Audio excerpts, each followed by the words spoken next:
आजच्या सत्रामध्ये वृद्धाचाराचा 19 क्रमांकाचा वृद्धाचार आपण श्रवण करणार आहोत। अनुभासी अंताक्षरी करणे। अनुभास आहेत ते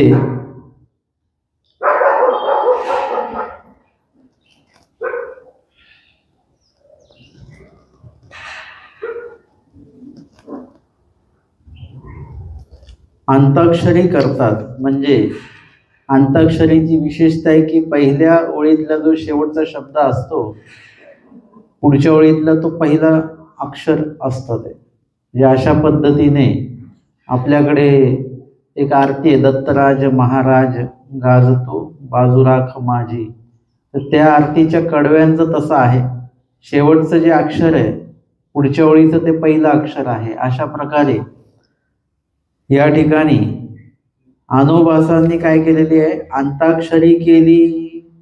अंती जे अक्षर ते पुढीला वाक्याचा आदी, अंती जे अक्षर येतं ते पुढच्या पहिल्या ओळीचं ते पहिलं अक्षर असतं।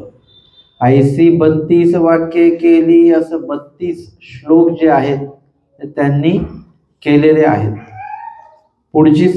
पुढचा वृद्धाचार येतो 20 क्रमांकाचा।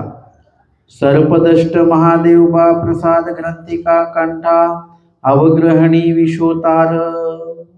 सर्पदष्ट महादेव यांना साप चावला आणि त्यांच्याकडे ज्या प्रसाद गाठ्या होत्या नमस्कारी मणी ते त्यांनी आपल्या गळ्यामध्ये घातलेले आहे। दायिंबाचे पुत्र महादेव बा तेही कवणापासी भिक्षा केली ते नेणीजे। दायंबास त्यांचे जे पुत्र आहेत महादेवबा त्यांचं नाव, हे कधी मार्गात आले आणि कधी यांना बोध झाला वगैरे याचा काही संदर्भ इथे येत नाही। आणि ते म्हणतात की तेही कवणापासी भिक्षा केली ते नेणी, कुणापासनं बोध झाला, कधी झाला आणि कधी त्यांचं अनुसरण झालं, भिक्षा केली, याबद्दलचा कुठलाही संदर्भ आलेला नाही। एक वेळ ते आटना निघाले, एक वेळेला ते आटनाला निघालेले आहेत। सवे प्रसादाच्या गाठिया होत्या आणि त्यांच्यासोबत प्रसादाच्या गाठ्या।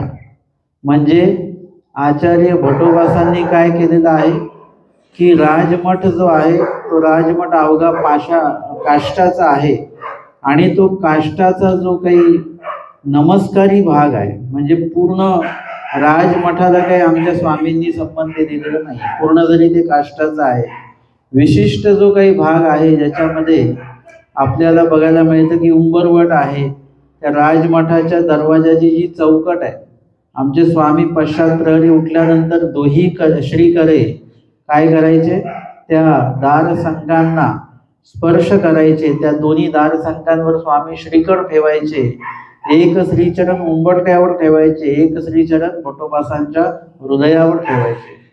अशा प्रकारे त्या राजमठातला जो काही काष्टाचा भाग आहे नमस्कारी, आणि आमचे स्वामी ते स्तंभत राहतात। एकदा स्वामींचं निरूपण सुरू आहे आणि तिथे बाईसा बघतात की कोणीच नाहीये किंवा भटोबास आहेत, त्यांना डोळा लागलेला तरी स्वामी निरूपण करतच आहेत। कोणासाठी निरूपण सुरू आहे, स्वामी म्हणतात की येत प्रवृत्ती झाली तरी स्तंभा एका ते निमित्त करून आम्ही बोलू शकतो। म्हणजे त्या ठिकाणी तो खांब आहे, तो खांब स्वामींनी काय केलेला आहे, स्पर्श केलेला, खांबाला हात लावला, या खांबाला सुद्धा निमित्त करून आम्ही बोलू शकतो। म्हणजे त्या वेळेला जी प्रवृत्ती आहे देवाची, त्या प्रवृत्ती अनुरूप परमेश्वराला ते जी काही प्रवृत्ती झाली त्यावेळी ते बोलल्या जातच। जसं कधी कधी आपल्याला खूप बोलायचं आहे पण बोलणारे सापडत नाहीत ज्यांच्याकडे आपण बोललं पाहिजे, मग कधी कधी आपण एकटेच बडबडत असतो घरामध्ये वगैरे, स्वगत ज्याला म्हणतो आपण आपलंच बोलत असतो। परमेश्वराला जेव्हा प्रवृत्ती होते त्यावेळेला, जसं आमच्या भटोबासांना नेवाशाला जावं लागलेलं आहे आणि पूजा द्रव्य वगैरे ते आणण्यासाठी गेलेले आहेत आणि इकडे स्वामींना डोमेग्रामला निरूपणाची प्रवृत्ती झालेली आहे आणि त्यावेळेला निरूपण कोणाला करावं, कोणाला सांगावं असा प्रश्न स्वामींसमोर आहे. आणि त्यावेळेला प्रल्हादबाईचा समोर आहेत. प्रल्हादबाईंना स्वामींनी सांगितलेलं आहे. निर्वचन महावाक्यासारखा विषय येतो आणि तो त्या ठिकाणी स्वामींनी निरूपण केला. आणि नंतर भट्टोबास आल्यानंतर परत भट्टोबासांना स्वामींनी ते निरूपण केले. आणि तोपर्यंत स्वामींचं सुरू आहे. वानरेश अजून सुद्धा का आले नाहीत, इतका उशीर का लागला. स्वामी त्या दादऱ्यावरून वर जातात छताकडे आणि छतावर जाऊन नेवाशाकडे पाहतात. त्या दिशेने जिथून ज्या दिशेने भट्टोबास येणार आहेत, भट्टोबास काही दिसत नाहीत. परत स्वामी खाली येतात. म्हणजे निरूपणाचा जो उचंबळा आहे तो त्यावेळेला उचंबळा निर्माण झाल्यानंतर त्याचं निरूपण होणं अपेक्षित आहे. इतकं निरूपणाची ती प्रवृत्ती असते. आणि त्यावेळेला स्वामी सांगतात की स्तंभा एका ते निमित्त करून बोलू आम्ही. स्तंभ म्हणजे काय, जसे खांबांची भूमिका काय असते. आपण जेही खांब उभे करतो, मग ते लाकडाचे खांब असो, ते कॉन्क्रीटचे खांब असो, ते लोखंडाचे खांब असो, कसले पण खांब असत, ते खांबाची निर्मितीच आपण यासाठी करत असतो की ते खांब त्यावर येणाऱ्या इतर गोष्टींना ते आधारभूत झाले पाहिजेत. जर झेंड्यासाठी आपण खांब उभा केला म्हणजे तो खांब त्या झेंड्याला आधारभूत असतो. एखाद्या छतासाठी म्हणून आपण जे खांब उभे करतो त्यांचं त्या खांबांचं काम आहे की त्या येणाऱ्या छताला आधारभूत होणं, त्याला खाली पडू न देणं. अशा पद्धतीने खांब म्हणजे कोण आहे, शाब्द ज्ञानी हा खांब नाही.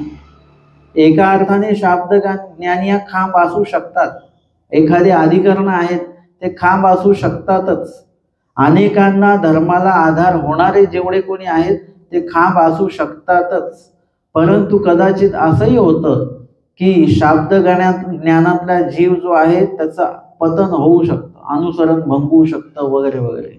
कोणाचं, जो कोमळ आहे किंवा तो प्रसवी आहे तोच. परंतु जे स्मरणनिष्ठ आहेत वगैरे जे अधिकरण आहेत, भट्टोबासान उपलक्षणे आहेत, तर ते जे अधिकरण आहेत तर ते खांब आहेत एक प्रकारे. आणि त्यांना आधारभूत म्हणजे पंथाचे असे काही खांब असल्यामुळे आपल्या पंथाचं छत जे आहे ते अजूनही व्यवस्थित आहे. अशा पद्धतीने हे अप्रोक्ष शाब्दज्ञानी याबद्दल झालं. आणि ते जेव्हा शाब्दज्ञानी आहे अनुसरण घेऊन पुनःसंबंधी जन्मतात आणि 12 वर्षापासून पुढे परमेश्वर त्यांना भेट देतात, स्वतःसोबत घेऊन जातात आणि कवणी एकी अवसरी सकळमळांचे परिसारण करून त्यांना सत्ता शक्ती म्हणजे अप्रोक्ष ज्ञानाचा संचार करतात. म्हणजे जिथून पुनःसंबंधी जिथून भेट दिली ते जीव कसे आहेत, खांब असल्यासारखेच आहेत. त्यानंतर अप्रोक्ष ज्ञानी आहे, सामान्य ज्ञानी आहे, विशेष ज्ञानी आहे. हे कोण आहेत, खांब आहेत. ते कधीही ढळण चळणार नाहीत, म्हणजे त्यांचं कधीही पतन होणार नाही. खांबाची भूमिका इतरांना जरी आधारभूत नाही झाली तरी स्वतः मात्र ते पक्क असणं, स्वतः मात्र न पडणं ही खांबाचं पहिलं कर्तव्य आहे, सुरुवातीचं कर्तव्य. की स्वतः पहिले धर्मदृष्ट्या पक्के असले पाहिजे आणि मग ते इतरांना आधार देऊ शकतात. तुमचं काहीतरी अध्ययन स्वतःच झालं पाहिजे तर तुम्ही दुसऱ्यांना ते सांगू शकता. तुम्ही एखादी सेवा स्वतः केलेली असली तर त्या अनुभवावरून तुम्ही दुसऱ्यांना ती सेवा समजून सांगू शकता. म्हणजे आधी आपल्यामध्ये धर्म चांगला पाहिजे. म्हणजे तो जो काही खांब आहे तो खांब रूपी धर्म आपल्यामध्ये असला पाहिजे. म्हणजे त्या धर्माचं जे काही अधिष्ठान आहे आपल्याकडे ते कसं असलं पाहिजे, पक्क असलं पाहिजे, ढळो चळो नये अशा पद्धतीचं असलं पाहिजे. ते पडलंही नाही पाहिजे, ते निघालंही नाही पाहिजे, त्याचं पतनही नाही झालं पाहिजे. म्हणजे धर्मच मुळामध्ये खांबासारखा आहे. आणि तो जर का धर्म आपण आपल्या जीवनामध्ये उतरवला तेव्हा जाऊन आपण सुद्धा खांब होऊ, म्हणजे स्तंभ होऊ. धर्मच हा स्तंभवत आहे. तो स्तंभवत धर्म जर का आपण आपल्यात आणला तर आपण स्तंभवत होऊ. आणि अशा पद्धतीने आपण इतर स्तंभ सुद्धा निर्माण करू. आणि असे जे स्तंभ आहेत धर्मदृष्ट्या पक्के असलेले, धर्मदृष्ट्या अधिकार असलेले जे जीव आहेत ते इतके पक्के आहेत की आपल्याला बघायला मिळतं. पवित्र्याच्या संदर्भातली जी लीळा आहे त्यामध्ये जानो उपाध्याय, चांगदेव भट वगैरे सगळेच आहेत. आणि दादोसांच्या बिढारी ते जानोपाध्यांचं काय आहे शिदोरी आहे तिकडे, ते आणायला गेले होते आणि आल्यानंतर इथे स्वामींच्या अवसराची तयारी झालेली आहे पवित्र वाहण्याच्या. आणि तेव्हा बाईसा म्हणतात की तिकडे काय सुरू आहे, म्हणजे तिकडे दादो स्वतःचं पौत करून घेत आहेत. मग बाईसा म्हणतात हे काय बाबा, येथची येथ, इथल्या इथेच दादो स्वतःचं पूजन आधी करतायत, आधी स्वामींचं पूजन करावं मग त्यांचं वगैरे.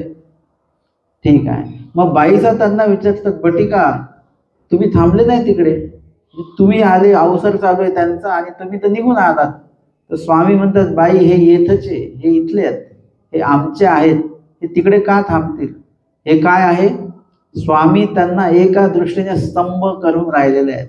हे येथीचे आहेत, म्हणजे इथून ते ढळणार नाहीत, इथून त्यांचं पतन होणार नाही. आचार्य भट्टोबासांना स्वामींनी ते स्तंभ तयार केलेला आहे त्यांच्यातला. महादाईचा थोड्यासा दादोसांकडे त्यांचा कल जास्त आहे पूर्व काळामध्ये, पण स्वामींनी निरूपण करून करून करून त्यांना सुद्धा काय केलं, स्तंभ करून ठेवलेला आहे. पक्के स्तंभ म्हणजे पक्के स्वामींच्या आदेशामध्ये आहेत. जसं नाथोबासांना स्वामींनी टिळे जानवे पुरायला सांगितले, परंतु स्तंभाच्या भूमिकेत जायला सांगितलं की स्तंभ व्हा, बघा तुम्हाला बरोबर भिक्षा मिळेल. पण त्यांची तगमग सुरू होते, भिक्षेची वेळ जाऊन जात चाललेली आहे आणि भूक लागलेली, आता कसं करायचं, भिक्षेची वेळ निघून गेली तर परत भिक्षा मिळणार नाही. म्हणून त्यांचं त्या टिळे जाणीवे जिथे पुरलेले तिथे जातात परत येतात, तिथे जातात परत येतात, आणि मग शेवटी ते टिळे जाणीवे काढतात, ते परिधान करतात. म्हणजे काय, स्तंभ करतायत आमचे स्वामी त्यांना, परंतु ते थोडेसे इकडे तिकडे होत आहेत. म्हणजे स्तंभ होण्यामागे तुमच्याकडे ज्ञान असणं खूप गरजेचं आहे. जर का तुम्हाला कुठल्याही क्षेत्रातलं ज्ञान असेल तर तुम्ही थोडेसे सक्षम असता, तुम्हाला ती माहिती असली पाहिजे. आणि माहितीच नाही आहे. खूपशे लोक समजा कुठे शहरात गेले की ते घाबरतात एकदम, की ते म्हणतात नाही शहरातलं आम्हाला काहीच कळत नाही. गाव ठिकाणी गेलं तर त्यांना काही भीती वाटत नाही, उलट तिथलं कोणालाही विचारलं तर कोणी सांगतं मग शहरामध्ये एवढी गर्दी असते, काही सुचत नाही, भीती वाटते. म्हणजे काय होतं, आपण थोडेसे म्हणजे आपलं जे अधिष्ठान आहे, आपल्या मनाचं विचारांचं अधिष्ठान जे आहे ते असं पक्का असलं पाहिजे. आणि ते कधी असतं, ज्ञान असल्यानंतर. मग त्या एखाद्या शहरात तुम्ही नेहमी जात असाल तर तुम्हाला तिथे जायला कुठलीही भीती वाटत नाही, ते ज्ञान असतं तुम्हाला. तुम्ही जर का 100 लोकांचा स्वयंपाक बनवत असाल तर तुम्हाला त्याचं काही वाटत नाही, किती लोक येऊ आम्ही तेवढा स्वयंपाक बनवू शकतो. परंतु 5 लोकांचा स्वयंपाक बनवायची सराव असेल आणि 100 लोक आले तर मग सुचत नाही काही. मग हे काय आहे, ज्ञानाशी सर्व संबंधित भाग आहे. ज्ञान जर का असाल तर तुम्ही स्तंभ व्हाल. आणि आमचे स्वामी सुद्धा ज्ञान देऊनच त्या व्यक्तीला स्तंभ करतात, म्हणजे पक्क करतात. जोपर्यंत ज्ञान नाही तोपर्यंत आपण पक्के होऊ शकत नाही धर्मदृष्ट्या कुठल्याही क्षेत्रामध्ये. आणि म्हणून बाईसांना, महादाईसांना स्वामींनी ते स्तंभ केलेलं आहे. साधाईसा आमचे स्तंभ झालेले आहेत. हे पक्केपणा जो येतो की निश्चितता जी येते की निश्चित त्यांना ते माहिती आहे, हा स्तंभाचा भाग आहे. आणि जसे तसे स्तंभ लीळाचरित्रामध्ये आम्हाला भट्टोबास वाटतात, एकदम सक्षम आहे. कुठेतरी त्यांना ते हे होतं की बाबा स्वामींसारखेच दिसणारे कोणीतरी आलेले आहेत, म्हणजे स्वामीच आले की काय असं झालं, म्हणजे स्वामींसारखेच दिसत आहेत ते सगळेजण. माहीम भट्टां सकट सगळे तिकडे जायला निघालेले आहेत. भट्टोबा स्तंभ आहेत, हल्ले नाहीत तरी. ते म्हटले स्वामी येऊ शकत नाहीत. आता स्वामींनी सांगितलं आता तुम्हा नव्या संबंध, वचनावर एवढा मोठा विश्वास भट्टोबासांचा आहे. स्वामींसारखे हुबेहूब दिसणारी व्यक्ती आहे, परंतु ते स्वामी नाही हे फक्त भट्टोबासच जाणतात. हे स्तंभपणा आहे. आणि त्यावेळेला मग भट्टोबास म्हणाले ठीक आहे चालले, तर मग त्यांना तो प्रश्न विचारून बघा.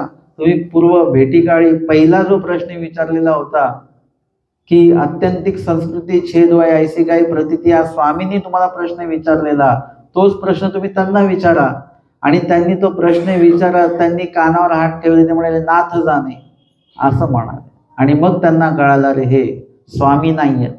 पण स्वामी नाही आहेत हे माहिती करून घेणारे तिथे जाण्याची गरज नाही आहे. तुमच्याकडे जर का ज्ञान आहे आणि त्या ज्ञानाचं अधिष्ठान आपल्याकडे कार्यरूप जर का असेल, स्वामींच्या वचन आपल्याकडे कार्यरूप पाहिजे, सक्रिय पाहिजे, ते असतील तर तुम्हाला खूपशे उत्तर बसल्या जागेवर प्राप्त होऊन जात असतात. आणि ते म्हणून भटोबा स्तंभ आहेत. भटोबासांना स्तंभ केले. आमचे स्वामी सांगतात की स्तंभा एका ते निमित्त करून, म्हणजे धर्मदृष्ट्या जे जसं त्याच्या लीळा चरित्रामध्ये येतं, भटोबास मुख्य करून अवघ्यासी गोसावी निरोपिले. भट्टोबासच मुख्य करून का बरं? त्या ठिकाणी भट्टोबा स्तंभ असल्यामुळे सर्वप्रथम त्यांना सांगायचं आहे, त्या स्तंभाला पक्क करायचं आहे अजून, आणि मग तो स्तंभ अनेक स्तंभ निर्माण करेल. आमचे स्वामी सांगतात येथून एका दोघांनी वानेराशापासून 7-5 म्हणजे त्यांच्यापासून अजून जीवांना ज्ञान होईल. सगळ्याच जीवांना श्रीमुखे बोध होणार नाही, तो अधिकार नाही आहे, परंतु जीवाच्याने मुखे अनेकांना बोध होऊ शकतो. त्यांच्या ते निमित्त ठरू शकतात बोध होण्यासाठी. आणि म्हणून भट्टोबासांना स्वामी सांगतात. किंवा जेव्हा दादोस महादाईसांना म्हणतात तुम्ही आंघोळ केली का? तुम्ही आंघोळ कशासाठी? म्हणजे तुम्ही ते गुरुवाचं पाणी पिले ना, तुम्ही गुरुवाचं पाणी पिले पण चरणोदक होतं ना ते. म्हणजे चरणोदक असे ना का, पण पाणी तर तिथलं होतं ना. म्हटलं पाणी कुठलं का असे ना, पण झालं तर चरणोदक. आणि जर का तसं असतं तर देवाने मला वारलं असतं की नका पिऊ म्हणून. त्यामुळे देवाला काय पडलेलं आहे, तुमचं काय झालं, तुम्ही स्वर्गात गेले किंवा नरकात गेले. ते आता इथपर्यंत महादाईचा पक्के आहेत. म्हणजे असं कसं देवाला का नाही वाटणार? देवाला वाटतं की. त्यामुळे असं वाटतं मग 56 कोटी यादव एकमेकांशी युद्ध करून मेले, त्यांना का नाही मारलं? आता इथे महादाईचा आढळल्या. म्हणजे जो स्तंभपणा आहे तो तिथे थोडासा डगमग झाली का? कारण की पुढचं ज्ञान नसल्यामुळे. आणि त्यावेळेला ती पूर्णता ज्ञानाची कुठे होईल? स्वामींशिवाय होणार नाही. आणि म्हणून कुठे पोचल्या? स्वामींकडे आल्या. आणि स्वामींची दुपारची वामकुक्षी सुरू आहे, ऊन आहे, महादाईसा बाहेर थांबलेले आहेत. दरवाजा कसा वाजवायचा आता? स्वामींचं काही आराम सुरू आहे. मग महादाईसा बाहेर थांबल्या. मग आतमध्ये जिज्ञासा आहे, तळमळ आहे, शंका एवढी मोठी आहे की देवाला कसं काय वाटत नाही. आणि त्यावेळेला आमचे स्वामी जे आहेत जागेच आहेत. स्वामींनी जाणलं बाईचा महादाईसा आलेले आहेत. आणि स्वामी म्हणतात बाई बघा बरं कोण आहे बाहेर.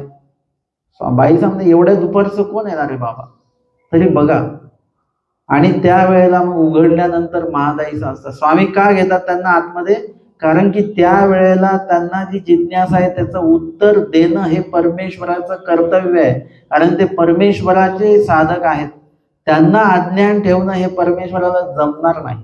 त्यावेळेला त्यांना ते ज्ञान देणं हे अत्यंतिक महत्वाचं आहे. आणि महादाईसांच्या माध्यमातून पुढे पूर्ण गुरुकुळाला मार्गदर्शन होणार आहे. हे महादाईसांचं भविष्य आहे. महादाईसा म्हणजे काय साध्या व्यक्ती नव्हत्या. भट्टोबास महादाईस माहीम भट्ट यांना सुद्धा त्यांनी शिक्षा पण केलं. यांना सुद्धा ओरडणाऱ्या या महादाईसा आहेत. आणि वेळ प्रसंगी योग्य उत्तर जी स्वामींकडनं ऐकली ती मार्गापर्यंत पोहोचवणं.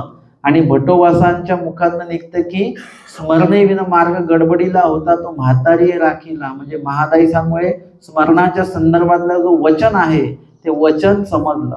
विधी माहिती आहे पण त्या विधीला वचन जे काही अपेक्षित आहे भट्टोबासांना ते वचन त्यांना माहीत नव्हतं किंवा आठवत नव्हतं म्हणा, की तो महादाईसांनी नाम लीळा मूर्ती चेष्टा हे वचन त्यावेळी सांगितलेलं आहे. अशा पद्धतीने महादाईसांना जिथे कमकुवतता आहे तिथे तिथे स्वामींनी ज्ञानाची भर घालून त्यांना ते स्तंभ केलेला आहे. अशा प्रकारे काही खांब आहेत आपल्याकडे. मुख्यत्वे नमस्कारी खांबांमध्ये पाषाणाचेच खांब आपल्याकडे जास्त आहेत. परंतु डोमेग्राम या ठिकाणी जो राजमठ आहे तो काष्टाचा असल्यामुळे त्या ठिकाणी भरपूरसं काष्ट जे आहे ते निघालेले. उंबरवट आदिकाळीचे जे उंबरवट होते, आजकालच्या घरांना उंबरवट हा प्रकारच नसतो. आधीच्या त्यानंतर उंबरवट असला तरी तो एकदम छोटासाच असतो, एवढाच. तो घराला शोभला पाहिजे अशा प्रकारचा. पण आधीच्या काळाचे जे काही उंबरवट होते ते दरवाजाच्या अनुरूप होते. जेवढा मोठा दरवाजा त्यासारखा तो उंबरवट असायचा. तुम्ही जर का सिन्नरचा तो चौकट बघितली नमस्कारी, त्याचा उंबरवट बघा तुम्ही कसा आहे. उंच मठ डोमेग्रामचा उंबरवट आहे, तो पाषाणाचा आहे. तो उंबरवट बघा किती मोठा आहे. म्हणजे तुम्हाला एक पूर्ण असा पाय तिकडे पलीकडे टाकावा लागतो. अर्थात उंच मठामध्ये जाऊ नये. तो उंच मठाच्या समोरचं जे रायांगण आहे, अंगण, ते सुद्धा नमस्कारी आहे. आतमधला पूर्ण भाग नमस्कारी आहे. तिथे आपण येऊ जाऊ नये. तुम्ही म्हटले नाही स्थान घडलं पाहिजे, स्थान वंदन झालं पाहिजे. मुळामध्ये म्हणजे स्थान वंदनामध्ये लीळा जर का चिंतन नाही झालं तर नुसतं डोकं टेकून काही उपयोग नाही. त्याचा उपयोग झाला पाहिजे. अन्न नुसतं गिळा बरं तुम्ही, काहीच उपयोग होणार नाही अन्नाचा तुम्हाला. अन्न ते चावावं लागतं, चांगलं लाळ त्याच्यामध्ये मिक्स करावी लागते वगैरे, असं बारीक करून जे गिळलं तर मग ते अन्न उपयोगी पडतं. तसं स्थान वंदन करताना नुसतं डोकं टेकून आले तुम्ही, तसं नको. त्या ठिकाणी लीळा चिंतन वगैरे सगळं झालं पाहिजे. म्हणून उंच मठातल्या लीळा काय आहेत? उंच वट आपल्याला आतमध्ये जाऊन वंदन करता येत नाही. काही लोक म्हणतात करू आपण नंतर 2 दंडो जाऊन प्रसव मोडू. माझं म्हणणं आहे की प्रसव मोडल्या जातो का? नाही मोडल्या गेला तर आपण दोष तर केला आणि प्रसव पण मोडला, पण प्रसव मोडल्याच नाही गेला तर मग काय करायचं? आपल्याला त्याची काही खात्री नाहीये की मोडल्या गेलेला आहे. तो प्रसव वाढत वाढत जाऊ नये. त्याच्यापेक्षा त्या ठिकाणी जर का आपण स्थान वंदन घडत नाही, आपल्याला वंदन करायला आतमध्ये जाता येत नाही, तर काय करावं? तिथली काय लीळा आहे ती आपण माहिती करून घ्या. तुम्हाला डोमेग्रामला जायचं असेल तर 1-2 महिने आधीपासून त्या लीळा हृदयगाम्य करा आणि त्या लीळा तिथे आठवा. आणि अप्राप्ती भावा की स्थान वंदन आम्हाला करता येत नाही, परंतु त्याच्या लीळा ज्या आहेत त्या आपल्याला आठवता येतात. त्याच्यानंतर आपलं खडकुलीचं जे काही चिंच कपाट आहे, भटोबासांचं अनुसरण स्थान, ते पण आपल्याला वंदन करता येत नाही. ते पाण्यामध्ये असतं 12 महिने. मग तिथली तर महत्वाची लीळा आहे, भटोबासांचं अनुसरण झालेलं आहे. मग त्या त्या स्थानांचं काय? तेही स्थान वंदन होत नाही. पूर्वकाळात पूर्वीच्या लोकांचे स्थान वंदन झाले, ते आपले नाही होत. मग त्याच्याविषयी अप्राप्ती व्हावा, लीळा तिथली आठवा. अशा प्रकारे आपण त्या ठिकाणी लीळेच्या माध्यमातून त्या स्थानापर्यंत पोहोचू शकतो. अशा पद्धतीने आपला विषय सुरू आहे खांबांचा, आणि स्वामींनी तो खांब जो आहे तो त्या ठिकाणी तो स्पर्श केलेला आहे, तो खांब नमस्कारी आहे काष्टाचा. त्यानंतर तिथलं जे काही पूर्ण दरवाजा आहे, त्याच्या दारसंका म्हणजे दरवाजाची चौकट आहे, दरवाजा आहे, आणि सोबत त्या उंबरवट जो आहे तो सुद्धा लाकडाचा आहे. लाकडाची उंबरवट एवढे मोठे मोठे असायचे एकदम, आणि उंच सुद्धा असायचे. अशा प्रकारचा तो उंबरवट आहे राजमठीचा. तो सुद्धा रोज स्वामींच्या श्री चरण स्पर्शाने, ते म्हणतात की परशुरामबास, रामेश्वरबास यांचं मतभेद आहे. कधी स्वामी उपानो सहित त्यावर पाऊल ठेवायचे आणि कधी कधी उपानो परित्यजोनी, उपानो काढून पायातनं श्रीचरणातनं आणि मग श्रीचरण ठेवायचे. अशा पद्धतीने रोजच्या चरण स्पर्शाने तो उंबरवट नमस्कारी झालेला आहे. आता याच्यामध्ये चौकटीचे जे काही चौकट बनवलेली असते त्याचे 4 विभाग असतात. दोन्ही बाजूचे आहेत, एक वरचा भाग आहे, आलं लक्षात, चौकट तयार होताना, आणि खालचा एक उंबरवट भाग आहे. जर का स्वामींनी दोन्ही उभ्या दार संकांना स्पर्श केलं तर वरची जी पट्टी आहे चौकटीची, त्याला ती नमस्कारी होत नाही. तिला वेगळा स्पर्श करावा लागेल, तेव्हा ती नमस्कारी होणार आहे. कधी काळी स्वामी तसंही करत असतील आणि उंबरवटाला तर स्पर्श रोजचा होतोच आहे. मग भविष्य काळामध्ये काय झालेलं आहे की जेव्हा भटोबासादिक वगैरे हे सगळे स्वामी बीजी केल्यानंतर राजमठी आलेले आहेत, तेव्हा भटोबासांच्या लक्षात आलं की सर्व नमस्कारी आहे. मग ते उंबरवट तिथून काढलेलं आहे. जेवढं काही नमस्कारी भाग आहे ते काष्ट तिथून काढून घेतलं आणि तिथे वेगळं काष्ट जे आहे तिकडे लावून दिलेलं आहे. आणि त्या काष्टाचं उंबरवटाचे 2 हे काय झालं, एक मोठं पात्र तयार केलेलं आहे, आणि बाजूचा जो काही भाग आहे उंबरवटाचा त्याचे 2 छोट्या पात्रुल्या तयार केलेल्या आहेत. आणि त्याचे काष्ट मणी जो काही लाकडाचा अजून नमस्कारी काष्टाचा अजून जो काही भाग असेल त्याचे काष्ट मणी वगैरे आणि एरवी काष्ट प्रसाद आपल्याला वंदन करायला महानुभाव पंथामध्ये मिळतात।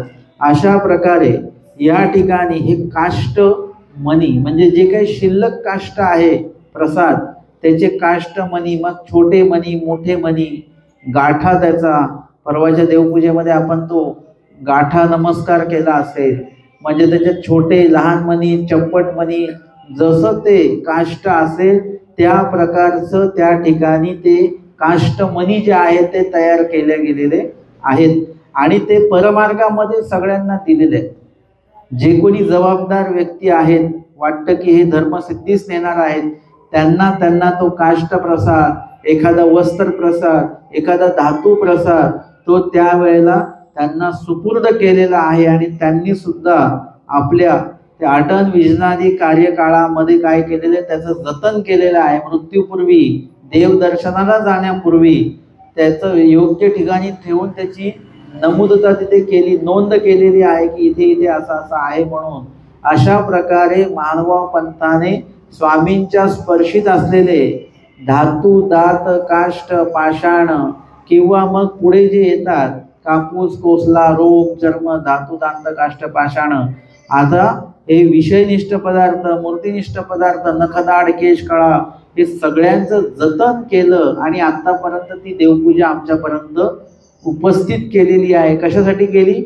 देवपूजा फक्त वंदन करण्यासाठी नाही, नुसतंच कपाळ टेकवण्यासाठी नाही आहे, त्या माध्यमातून देवाच्या संपर्कात जायचं। देवाच्या जसं आई असते, मुलगा कुठेतरी लांब गेलेला आहे शिकण्यासाठी वगैरे आणि त्या मुलाची कुठली वस्तू बघितली की आई लगेच डोळ्यात पाणी येतं आईच्या।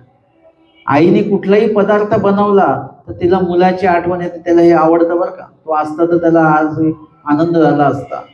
काहीही अशा मुलाच्या संबंधित गोष्टी आठवल्या की आईला डोळ्यात पाणी येतं, गहिवरून येतं, आठवण येते। तसं आमच्याकडे देवाचे हे पदार्थ आहेत, हे प्रसाद असतील, स्थान असेल, ओटे गोटे जे काय सांगितलेले आहेत हे सगळं देवाच्या संबंधित आहे।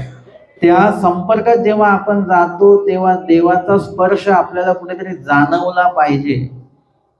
हा विशेष जो आहे, हे पाषाण जे आहेत यांना कधी काळी चक्रधर स्वामींचा स्पर्श झालेले ते पाषाण आहेत, म्हणजे स्वामींना त्या पाषाणांनी बघितलंय। पाषाण तर निर्जीव आहेत, परंतु लक्षात घ्या याचं महत्व असं लक्षात घ्या की देवाचा स्पर्श झालेला आहे। जे देव अजून आपल्याला दिसलेच नाहीत त्या देवाचा स्पर्श झालेला आहे आणि त्यातनं ते पावित्र्य त्याच्यामध्ये आलेले आहे, ते पाषाण आहेत, प्रसाद आहेत। ते जेव्हा आपल्याला स्पर्श आपण करतो, तुम्ही जर का तुमच्या कपाळाला बर्फ लावलं तर काय होतं? काय होतं? थंड वाटतं की नाही? आणि जर का कोळसा लावला तर, विस्तव लावला तर काय होईल? म्हणजे जे जे आपण कपाळाला लावू ते कशा गुणवत्तेचं गुणधर्माचं आहे तसं ते तुम्हाला तुमच्या त्वचेला ते जाणवणार आहे। तिखट पदार्थ लावला तर आग होऊ शकते, गोड पदार्थ लावला तर गोड लागत नाही फक्त, परंतु ते गुणधर्म आपल्याला जाणवतात लगेच। तशा पद्धतीने ते जे काही विशेष वंदन प्रसाद वंदन करतो त्याच्यामध्ये रज तम सत्व जे काय होतं ते आमच्या स्वामींच्या स्पर्शाने ते निघून गेले, निर्गुणता त्या ठिकाणी आली आणि त्या ठिकाणी पावित्र्य आलं। सगळ्यात महत्वाचं म्हणजे शक्ती निक्षेप तर आहेच। शक्ती निक्षेप कधी उपयोगी पडणार? जेव्हा तुम्ही विधीपूर्वक ते वंदन कराल तर शक्ती निक्षेप तुम्हाला उपयोगी पडणार आहे। सहेतुक जर का वंदन केलं तर माया शक्ती जी आहे ती कामी येणार, कृपा शक्ती कामी नाही येणार। तोच विशेष तुम्ही निर्हेतुकपणे जर का वंदन केलं, लीळा वगैरे सगळं आठवून, तर त्यातली कृपा शक्ती तुम्हाला कार्यरूप होणार आहे। आणि माझं तर म्हणणं आहे जेवढे काही स्थान आहेत सगळीच, स्थान अवस्थान महास्थान सगळेच तुम्ही जर का विधीपूर्वक वंदन केलं तर सगळ्यांमध्ये जी काही कृपा शक्ती आहे तीच तुमच्या कामी येणार। आणि सिन्नस्थळी आसन सिन्नस्थळी जर का वंदन केली आपण पण सहेतुक वंदन केली तर कृपाशक्ती कसं काय कामी येणार? मायाशक्तीच कामी येणार, कारण तिथे सहेतुकाचे फळ माया देते। आणि ते जर का एखादं सामान्य स्थान आहे, आपल्याला वाटलं हे आसन स्थान आहे त्याला आपण एवढं महत्व देत नाही, मग त्या स्थानाला जरी तुम्ही विधीपूर्वक वंदन केलं, त्या स्थानाची जरी लीळा नाही पण दुसऱ्या स्थानाची लीळा आठवून तिथे स्मरण जर का तुम्ही केलं विधीपूर्वक, तर त्या ठिकाणी जरी ते आसन स्थान असेल तरी तुमच्यासाठी कृपा शक्तीच त्या ठिकाणी कार्यरूप होणार आहे. कारण की हे सर्व ज्या ईश्वराशी संबंधित होऊन जाते ती गोष्ट जेव्हा तुम्ही विधीपूर्वक करता तेव्हा.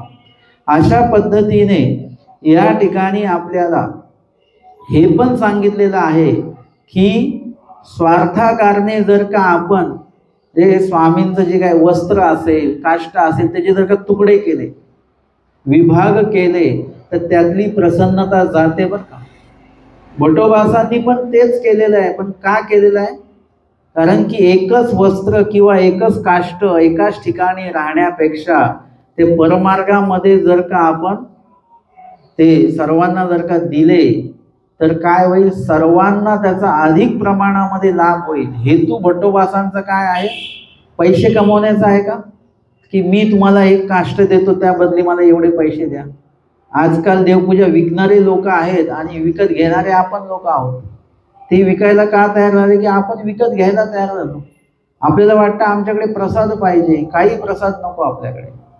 जिथे कुठे प्रसाद असेल तिथे जाऊन वंदन करा, त्याची दुर्लभता तुम्हाला राहील. तुमच्या घरीच प्रसाद असेल तर तुम्ही म्हणा आम्ही कुठे जात नाही प्रसाद करायला, आमच्या घरीच आहे प्रसाद. हा काय झाला? अहंकार झाला. मला असं वाटतं त्याही पेक्षा आपल्याकडे तो पदार्थ, ती वस्तू स्वामींच्या समोर उपलब्ध नसणे हे उलट चांगलं. त्याशिवाय अप्राप्ती निर्माणच होणार नाही. आणि असेल तर अहंकार निर्माण व्हायला वेळ लागत नाही. आणि म्हणून अशा पद्धतीने जिथे जिथे ते वंदन असेल तिथे तिथे कष्ट घेऊन जा आणि दुर्लभतेने आवडीपूर्वक ते वंदन करा. कष्ट घ्या त्यासाठी, तर त्याची सुद्धा योग्यता गोमट हे लागतं. आपल्याकडे एक जरी विशेष असला तरी भरपूर झाला. तुम्हाला काही विशेष मोक्षाला नेत नाहीत. विशेष भरपूर आहे, नामस्मरण काहीच नाही आहे. विशेष काहीच नाही आहे पण नामस्मरण मात्र पक्का आहे. ते नामस्मरण तुम्हाला पुढे घेऊन जाणार आहे. एखादा तरी विशेष आपल्याकडे असला पाहिजे. कारण की स्वामींच्या संबंधित तो असल्यामुळे आपल्याकडे ते असणं गरजेचं आहे. म्हणून आज्ञाधिक्रमे निघालेले जे साधू असतात ते त्यांच्याकडचं महत्त्वपूर्ण विशेष कोणाला तरी देऊन जातात की परत आम्ही येऊ का नाही येऊ सांगता येत नाही, काय होईल रस्त्यामध्ये. म्हणून विश्वासू व्यक्तीकडे ती पेटी देऊन ठेवतात. स्वतः सोबत एखाद ते दुसरे विशेष सोबत फक्त असतात. अशा पद्धतीने ते विशेष वंदन करत असताना जर का त्या विधीपूर्वक आपण केले तर ते आपल्यासाठी कार्यरूप होत असतात, अन्यथा कार्यरूप होत नाहीत. ते तसेच्या तसे जडमूळच राहणार आहेत. आणि म्हणून विशेष वंदन जे आहेत ते आपण करतोच, नाही अशातला भाग नाही. उलट निरूपणाला लोक येत नाही, अधिकरण भेटीला येत नाही. पण देवपूजा जर का म्हटलं तर लोक तुटून पडतात. आणि आपल्या महानुभाव पंथातल्या अनेक कार्यक्रमांमध्ये देवपूजा ठेवण्याचं उद्दिष्टच ते असतं की त्या काही लोक देवपूजेसाठी येतात, काही लोक निरूपणासाठी येतात, काही लोक सेवेसाठी म्हणून येतात, काही लोक भोजनासाठीच येतात. ते भोजनाच्याच वेळेला बरोबर पोहोचतात. असे प्रत्येकांसाठी महानुभाव पंथाने व्यवस्था करून ठेवलेली आहे. ज्याला जे पाहिजे त्यांनी ते येऊन घ्या. जो जाणकार व्यक्ती आहे तो बाकीच्या गोष्टी घेईल नाही घेईल, परंतु निरूपण मात्र तो ऐकणारच, देवपूजा मात्र तो करणारच. हे जाणकार व्यक्तीचं लक्षण आहे. अधिकरणांची भेटी ही आवर्जून घेतल्या जात असते. काही लोक तिथे स्थान वगैरे काही जरी नसलं तरी तिथे जातात का, तिथे अधिकरण आहेत, त्यांच्या भेटीचं एक वेगळं गोमट आहे. म्हणजे ह्या सगळ्या गोष्टींची जाणीव असली पाहिजे आपल्याला. आणि अशा ह्या काष्ट मनी प्रसाद जे आहेत, काष्टाचे नमस्कारी काष्टाचे जे प्रसाद आहेत ते कोणाकडे आहेत? दायमांचे पुत्र महादेवबा जे आहेत त्यांच्याकडे ते प्रसादाचे ते गाठ्या आहेत. सवे प्रसादाच्या गाठिया होतिया, सवे त्यांच्या ती प्रसादाची गाठ्या होत्या. आणि एकुदिसी भिक्षेसी गेले, आणि एकदा काय झालं ते भिक्षेला गेलेले आहेत. भिक्षेला जाऊन मग भिक्षा करुणी गंगे जेवा वया गेले. स्वामींनी सांगितलं भिक्षा मागून नदी तरी भोजन कीजे. पण हा आचार कधीचा आहे? 800 वर्ष आधीचा आहे. आताच्या नद्या तशा राहिलेल्या नाहीत. त्या ठिकाणी ते पूर्ण जे काही शहराचं गावाचं सांडपाणी असतं त्या नदीमध्ये सोडलं जातं. विविध केमिकलचं पाणी त्या नदीमध्ये सोडलं जातं, म्हणून नदीचं पाणी एकदम सरळ पिण्यासाठी आत्ताच्या घडीला ते योग्य नाही. आधीच्या काळामध्ये ते नदीचं पाणी सरळ सरळ पिल्या जायचं, गाळून वगैरे. आता एवढी सुव्यवस्था झालेली आहे, पण आपल्याला फिल्टर केल्याशिवाय पाणी पिता येत नाही, अशी परिस्थिती आता आहे. इतकं प्रदूषण या समाजामध्ये, जगामध्ये, लोकांच्या मनामध्ये निर्माण झालेलं आहे. आधीच्या काळामध्ये हे प्रदूषण नसल्यामुळे आमचे भटोबा सुद्धा स्वामींसाठी पाणी आणण्यासाठी जातात. निरूपण अवसर सुरू असतो, बाईसामध्ये सांगतात की पाणी घेऊन या. भटोबास थोडे चिडतात, हे बाई सांगतात मध्येच असतं आपलं काहीतरी, एवढं निरूपण चालू आहे आणि मध्येच पाणी आणायला सांगितलं मला. आणि ते घागर घेऊन ते गेलेले आहे, जाईपर्यंत तोच विचार चालू आहे त्यांच्या डोक्यात. आणि मग जेव्हा त्या नदीमध्ये मध्यभागी गेले आणि गेल्यानंतर मग तिथे ती घागर बुडवली आणि जसं जसं पाणी त्या घागरीमध्ये भरलं, म्हणजे विधी घडत गेला, तसं तसं भटोबासांच्या मनामध्ये जे काही भरलंय ते रिकामं झालं. दोन्ही गोष्टी एकाच वेळेला झालेल्या आहेत. एकीकडे विधी घडला की अविधी बाहेर पडून जात असतो. विधी का करायचे असतात? मळीनत्व जे आलेलं असतं ते मळीनत्व बाहेर पडलं पाहिजे, उजळता आली पाहिजे. ती उजळता कशी येते? तुम्ही जसं भांड घासाल तसं तसं तेवढ्याच भागात उजळता येते. जेवढं तुम्ही भांड घासाल तेवढ्या भागामध्ये उजळता येते. ते धुतल्यानंतर अजून उजळता त्याच्यामध्ये येत असते. ते पुसल्यानंतर अजून ती उजळता कायम राहण्याला एक थोडीशी मदत होते. नाही तर तुम्ही भांडी धुतली आणि ते पुसली नाही तर परत ते पाण्याचे डाग पण येऊ शकतात, इत्यादी प्रक्रिया करावी लागते. तसं आम्हाला जे मळीनत्व आलेलं आहे ते कशामुळे आलं? आम्ही विधींपासून लांब आहोत. आणि तुम्ही म्हटले आम्ही रोज देवदेव करतो. तुम्ही देवदेव करताय म्हणजे देवाकडे हे द्या ते द्या, आम्हाला हे द्या देवा, ते द्या देवा, हे आमचं चालू आहे. हा देवधर्म नव्हे. तुम्ही 90 जापे खेटीसाठी म्हणून काय करत असाल तो देवधर्मात मोडत नाही. त्या बदल्यात तुम्हाला काहीतरी मिळतं, विषय संपला, व्यवहार संपला, तिथे देवाणघेवाण झाली. इथे आम्हाला त्या निर्हेतुकपणे जेव्हा तुम्ही कराल तेव्हा ते देवदेव या पदामध्ये येईल, देवधर्म या पदामध्ये ते येईल, अन्यथा येणार नाही. आणि म्हणून या ठिकाणी इथे आपल्याला हे लक्षात येतं की भट्टोबासांनी जसं ती घागर भरली आणि मग त्यांच्या लक्षात आलं की हे तर बाईसांनी स्वतःसाठी पाणी मागवलं का? ते पाणी जे मागवतात स्वामींच्या स्नानासाठी मागवतात, स्वामींच्या स्वयंपाकासाठी मागवतात, स्वामींसाठी उदक स्वामी जे ग्रहण करतात ते उदकासाठी पाणी मागवतात. म्हणजे बाईसांची जी सेवा आहे ही एक विशेषता बाईसांची आहे. बाईसांच्या पूर्ण आपण लीळा चरित्र जर का बघितलं, बाईसांच्या संबंधित चरित्र जर का बघितलं तर कुठेच बाईसांनी स्वतःची सेवा करून घेतलेली नाही आहे की माझ्यासाठी पाणी आणा, माझ्यासाठी आमका आणा, मला अंथरूण टाकून द्या, माझे पाय चेपून द्या, कुठेच नाही. स्वतःची सेवा बाईसांनी कधीच करून घेतली नाही. जी पण सेवा असेल फक्त देवासाठी आणि देवासाठीच. भिक्षेतले चांगले पदार्थ निवडायचे ते पण देवाच्या आरोग्यासाठीच निवडायचे, स्वतःसाठी नाही की बाबा ते बाजूला ठेवा नंतर आपण खाऊ, असं नाही. प्रत्येक सेवा असेल बाईसांची, कणिक तिबिती, तांदूळ भिजू घाली ती, हे सगळं ते मठ झाडतात वगैरे, स्वामींच्या त्या अवस्थानाचा जो काही भाग आहे तो झाडून काढतात वगैरे, तिथे शयनासन टाकतात, तिथे पद्मासन टाकतात. जी काही सेवा असेल, इतकंच काय तर बाईचा बाहेरी जाती, हातपाय धुती, तोंड धुती, 16 वस्त्र वेडी, ती कोणासाठी? देवासाठी, की आपल्या शरीराचा दुर्गंध देवाला येऊ आला नाही पाहिजे. 16 वस्त्र का वेडतात? कारण की आपल्या कपड्यांवरची जी धूळ आहे जुन्या कपड्यांची ती स्वामींना लागता कामा नये, ती उडता कामा नये. हे सुद्धा देवासाठीच म्हणून ते आहे. हे पाणी सुद्धा बाईसांनी देवासाठीच आणायला लावलं. आपण उगाचच बाईसांवर चिडतो आहोत. जर का पाणी वेळेवर योग्य वेळी नाही आणलं तर काय होईल की स्वामींच्या आरोग्याला, भोजनाला उशीर होऊन जाईल. स्वामींना उदक घ्यायचं असेल तर ते राहून जाईल आणि भट्टोबासांना दुःख झालेलं आहे. त्या लीळेमध्ये आपल्याला बघायला मिळतं की नदीच्या मध्यभागी जाऊन ते पाणी सहजपणे त्यांना आणता आलं आणि म्हणून त्या काळामध्ये भिक्षा मागून नदीच्या तीरी भोजन कीजे हे वचन जसं तसं बसतं.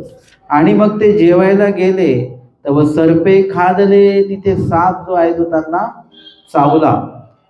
आणि तेही जवळी प्रसादाची गाठिया होतिया. त्यांच्याजवळ हे स्वामींच्या नमस्कारी स्पर्शित असलेले जो काही काष्ट मणी आहेत त्या काष्ट मण्यांचा गाठ्या होत्या, म्हणजे त्या एका याच्यामध्ये ओवलेल्या आहेत. ती गाठी त्यांच्याकडे होती नमस्कारी काष्टमणींची.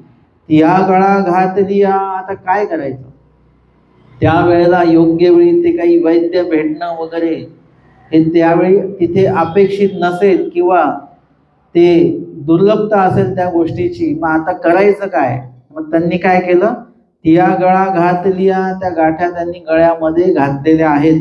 आणि विष उतरले. आणि नुसतंच गळ्यात गाठी घालून विष उतरलं नाही, त्यांनी ते गळ्यात गाठी घालून स्मरणही देवाचं केलं असेल की देवा असं अपघाती वगैरे काही मरण नको, स्वाभाविकपणे तुम्ही येऊन घेऊन जा, अशा प्रकारची काहीतरी विनंती त्यांनी त्यांच्या स्मरणातनं केली असेल.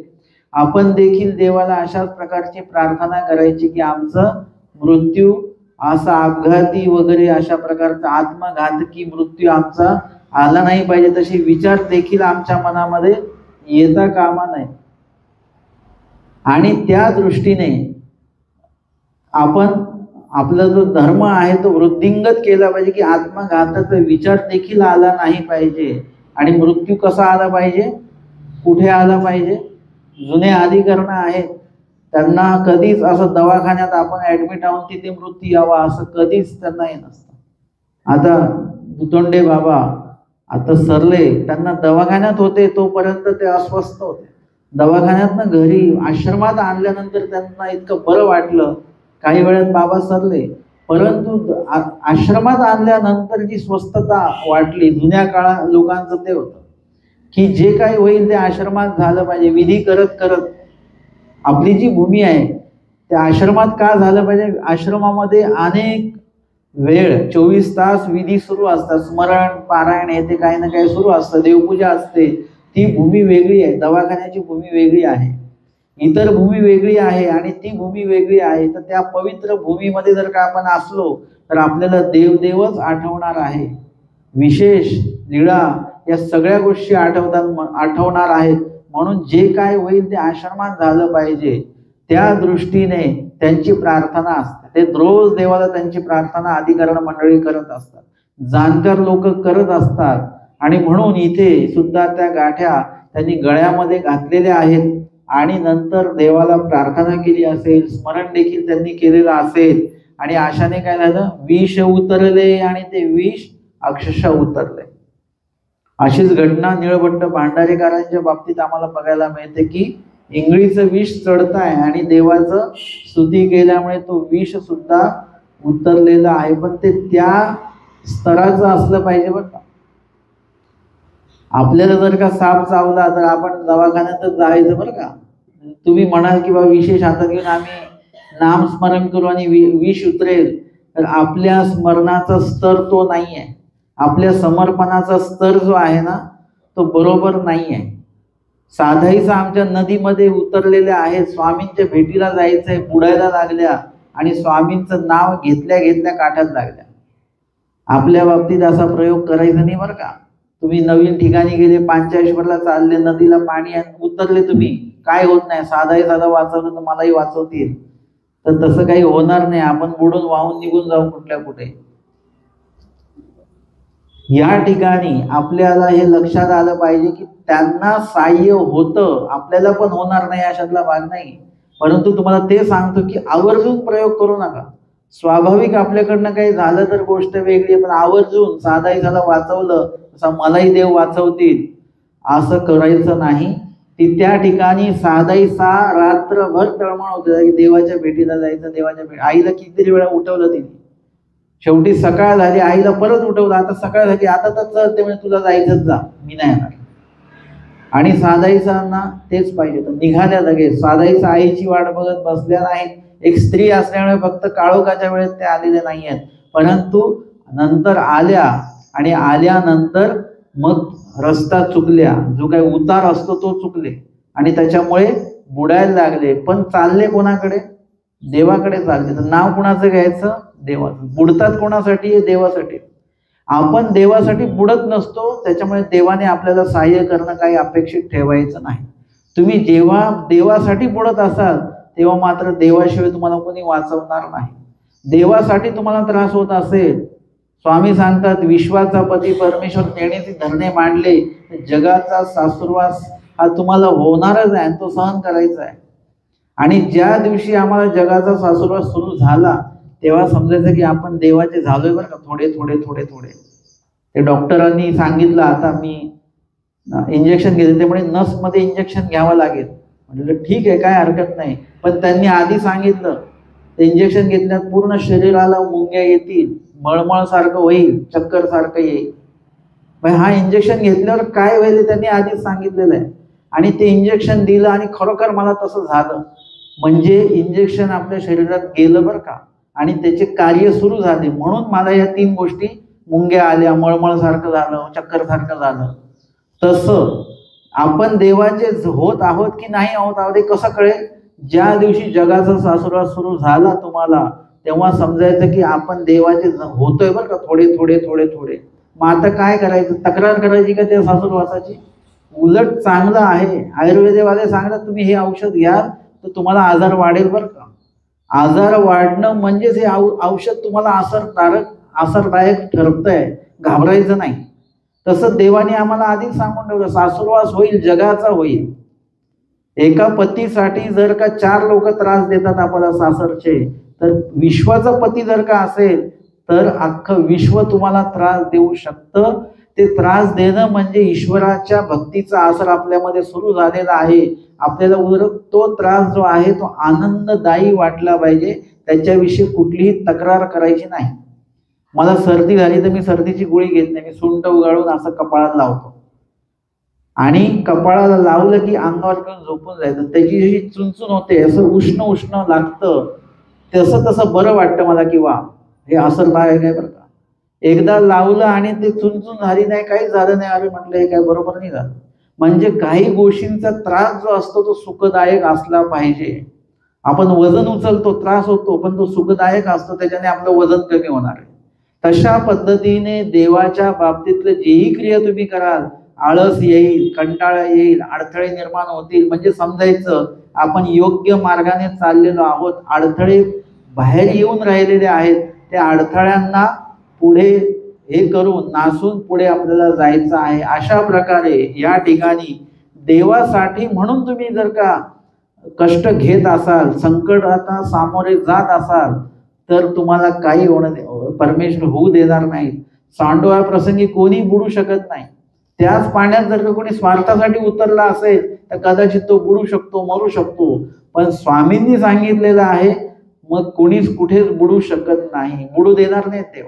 आमच्या स्वामींनी भटोबासांना सांगितलं, वाहत्या पाण्यामध्ये तुम्ही पोहा आणि पोहून तिकडे जाण, त्या काढून परत इकडे या.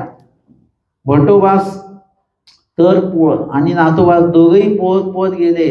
आणि परत स्वामींनी जेव्हा बोलवलेलं, भटोबास तर निघून आले काठावर, पण नाथोबासांना जमलं नाही. त्यांचा जो श्वास आहे तो पुरला नाही आणि ते व्हायला लागलं. त्यांचं पोहणं बंद झालं, थकले, अंग भरून आलं आणि त्यांचं पोहणं थांबलं आणि ते व्हायला लागले. वाहत वाहत वाहत गेले. बाईसा म्हणतात, देवा तुमचा दास मंडळी तो वाहवला जी. आमचे स्वामी त्या डोमेग्रामच्या त्या 2 स्थान आहेत त्या नदी काठावर, शिन्नस्थळीच्या वर, हे तेवढीच महत्वाची. एका स्थानावर आमच्या स्वामींनी त्यांना आज्ञा दिली आणि नाथोबास बुडतायत, त्यावेळी आमचे स्वामी त्या काठाने धावत गेले. नाथोबासांना सांगतात, मंडळी का येथची मा, येथची, पाय टेका, पाय टेका. स्वामी धावत गेले. स्वामी सुद्धा विसरले की आपण परमेश्वर आहोत, असं मला वाटतं बरं का. देव तिथूनच असं हात केला असता, नसता जरी केला तरी नाथोबास तिथल्या तिथेच थांबू शकले असते ना. परंतु हा जीव कोणासाठी बुडतोय? आमच्यासाठी बुडतोय, वाहून चाललाय. त्यांनी कुठल्याच प्रकारची भीती बाळगली नाही. डोमेग्रामची नदी आज जरी बघितली आपण, तो शिन्नस्थळीचा भाग एवढा मोठा पात्र येते आणि तेवढं भरून वाहतंय, आणि त्या पात्रात उडी मारून पोहायचं एवढं धारिष्ट कोण दाखवू शकतं? आणि ते नाथोबासाने दाखवलं आणि तो आपल्या शब्दात त्यांनी उडी मारलेली आहे. आणि अशा जीवासाठी देव सुद्धा आपलं देवपण विसरून काही अंतरपर्यंत देव सुद्धा धावत जातात आणि त्यांना इशारा करतात, पाय टेकवा, पाय टेकवा. आणि ते पाय टेकतात तर गुडघ्या एवढंच पाणी असतं. देव कोणाला बुडू देत नाही. निळभट्ट भांडारेकर स्वामींचा शयनासन टाकतात म्हणून इंगळी चावली. स्वामींनी काय केलेलं आहे, सहाय्य त्यांना केलेलं. फक्त त्या विधीमध्ये उतरला पाहिजे तो माणूस. तुम्हाला विधी करताना कष्ट होतात, आपण त्या कष्टातनं लगेच बाहेर येतो की नको बाबा तिकडे जायला. या वेळामध्ये डोमेग्राम वंदन करायचं म्हणजे नको, ऊन किती आहे, नको वाटतं आपल्याला. तीच व्यक्ती शेतामध्ये मात्र काम करते. शेतामध्ये आपण म्हणतो का ऊन भरपूर आहे, पाऊस भरपूर आहे, थंडी भरपूर आहे, तिथे तर कुठल्या तक नाही तर गेलंच पाहिजे आम्हाला, अशा पद्धतीने असतं. मग त्या वेळेला तुम्ही विधीत एकदा गेलात तर कष्ट सुरू झाले की उलट ते जास्तीत जास्त कष्ट तुम्ही सहन करा, तेवढे जास्तीत जास्त कर्मनाश त्याच्यामध्ये होणार आहे. आणि म्हणून यांनी देवाच्या आज्ञेनुसार भिक्षा मागून नदी तरी भोजन करतोय आणि साप चावला, पण विधी कुठला सुरू आहे, देवाचाच विधी सुरू आहे. मग आता वाचवणार कोण, देवच वाचवणार. कुठे इकडे तिकडे धावपळ करायची नाही, जे होईल ते होईल. आणि म्हणून त्या गाठ्या त्यांनी गळ्यामध्ये घातल्या, देवाला आठवलं आणि विष उतरले आणि विष उतरून गेलं त्यांचं. मग भोजन करून निद्रास्थाना गेले आणि भोजन करून मग निद्रास्थानाला ते गेलेले आहेत. अशा प्रकारचं हे वृद्धाचार किंवा स्मृतीस्थळ का वाचावं आपण, पारायणाची पुस्तकं बाजूला करून द्या, त्याच्यामधनं काही भेटत नाही. वर्षानुवर्ष लोक पारायण वाचून वाचून वाचून इतके किलोमीटर वाढले, पण प्रवास मात्र काहीच झाला नाही. कुठे पोहोचले आपण, पारायण करून कुठे पोहोचलो. मानवापंथाचं काय ज्ञान भेटलं आपल्याला, ज्यांना ज्ञान भेटलं त्यांनी जे आचरण केलं, स्वामींनी बीजे केल्यानंतर ते भक्त मंडळी स्मृतीस्थळामध्ये, वृद्धाचारामध्ये, मार्गरूढीमध्ये आम्हाला बघायला मिळतात. ह्या लोकांनी स्मृतीस्थळाचा मध्ये जे काही मंडळी आहेत त्यांना सगळ्या प्रकारची संकट आलेली आहेत. यांनी कधीच दत्तात्रय कवच, संकष्टभर पंजरू, संकटनाश, हरण स्तोत्राचं पारायण कुठेच येत नाही. लीळाचरित्रात येत नाही, सूत्रपाठात येत नाही, स्मृतीस्थळात येत नाही, मार्गरूढीमध्ये येत नाही. मग आपल्याकडे आलं कुठून? आपला विश्वास नामस्मरणापेक्षा त्या पारायणाच्या पुस्तकांवर कुठून आलेला आहे? कोणी सांगितलंय तुम्हाला? इथे जर का नामस्मरण केल्यानंतर सर्व सहाय्य होणार आहे असं आमचे स्वामी सांगतात, मग आम्हाला का बरं इतर गोष्टी कराव्या लागतायत परत? जर का तुम्ही नामस्मरणच चांगलं करत असाल, आधीच्या काळातले लोक अन्नच चांगलं खात होते, त्यांना गोळ्या खायची गरज पडत नव्हती. आता आपल्याला त्या त्या जीवनसत्वाच्या गोळ्या का खाव्या लागतात? आपलं अन्नच बरोबर नाही चालू. अन्न चांगलं खा, गोळ्या खाव्या लागत नाही. नामस्मरण चांगलं करा, कुठलेच पारायण वाचायची गरज नाही. इथे स्मृतीस्थळामध्ये, वृद्धाचारामध्ये हे लोक कसे बरे होत आहेत ते तुम्ही लक्षात घ्या. इथे तर त्यांना जे काही संकट आली त्या संकटांसमोर त्यांनी नामस्मरण ठेवलेलं आहे आणि ते संकट पूर्ण परमेश्वराने त्यांचं निरसन केलेलं आहे, अथवा ते देवदर्शनाला गेलेले आहेत. असा दोन्ही प्रकारे लाभच आपल्याला या स्मृतीस्थळादी ग्रंथांमधनं बघायला मिळतो. आजच्या सत्रामध्ये आपण या ठिकाणी 20 क्रमांकाचा, 19 क्रमांकाचा आणि 20 क्रमांकाचा जे 2 वृद्धाचार जे आहेत ते श्रवण केलेले आहेत. दंडवत हो.